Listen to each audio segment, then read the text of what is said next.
We dealt with this issue back in 2015 when we legislated for the tax locks that we talked about during the election campaign. We introduced them into the Parliament, we debated them then, we had a proper discussion about what the extent of these locks and ring fences were, and we put it all into legislation, and that is behind us. What I had to address yesterday was the challenge of financing our National Health Service, financing social care and investing in skills for Britain's future. Those are the things that we have to look at now. Britain's circumstances have moved on. We're now facing the challenge of leaving the European Union, of building a global Britain to exploit the opportunities in the future that this country can enjoy. Okay, so and we need to invest to do that. And I've had to ask the self-employed to pay a little bit more national insurance in order to make a fair contribution for the services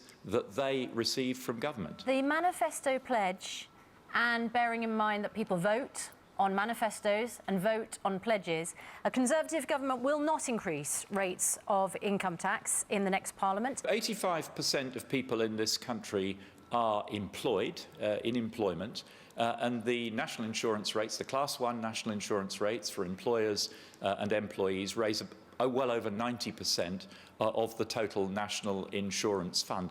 They haven't changed, and when we legislated this in 2015, when it went through Parliament, we made it clear that it was the Class 1 national insurance contribution that we were locking. The manifesto does not make it clear. What Labour was proposing, what Labour was proposing, does not make it clear. I mean, we have to agree, don't we? You have raised national insurance for a group of people. What Labour's numbers at the last election would have required them to impose national insurance increases across the entire working population, substantial increases for everybody. What we have done here is targeted an unfairness in the system where people who are self-employed are now receiving broadly the same benefits, the same access to pensions as people who are working in employment, paying their taxes and national insurance through PAYE. Let's talk about that fairness, Chancellor, if we may. Those people have access to the National Health Service, they have access to pensions in the same way that everybody else does. But what they don't have access to, more contribution. Apologies, Chancellor, we've only got a short amount of time, as you can appreciate, so we want to make sure we make as many points for our viewers as we possibly can, because they're getting in touch with us. A lot of them are self-employed, and what they are saying is that it's not a level playing field because they don't get paid leave, they don't get maternity pay, they don't get paternity pay, they don't get sick pay. So how can you say you want to make it fairer? Because it's not fair from their perspective as it is already. The differences in contributions were historically justified by differences in access, particularly to pensions. But as of last year, the self-employed have access to the state pension on the same basis as people who are in employment. There is one remaining significant area of difference, and that's parental benefits. And I said yesterday that we will consult over the summer on how to bring parental benefits for the employed and the self-employed together. This change that I announced yesterday doesn't come in until April 2018. So we've got a little bit of time to work that through, but it's a legitimate point.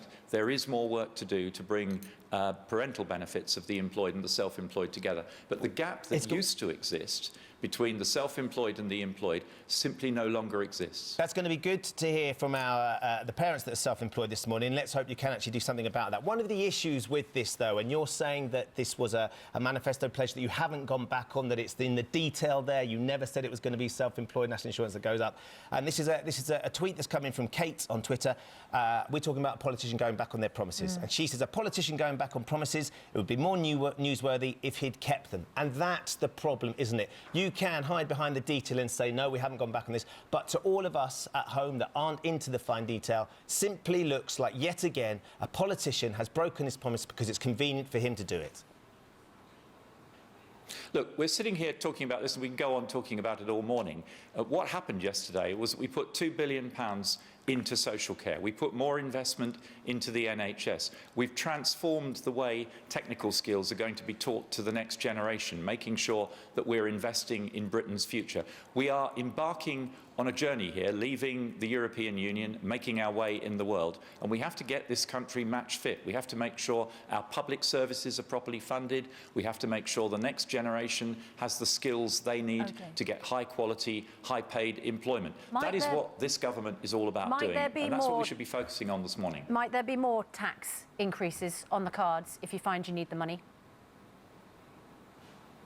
Well, look, what I have said yesterday is that all of the increased spending that we announced had to be paid for. And we had to do that because at this point in our cycle, I think we have to be prudent.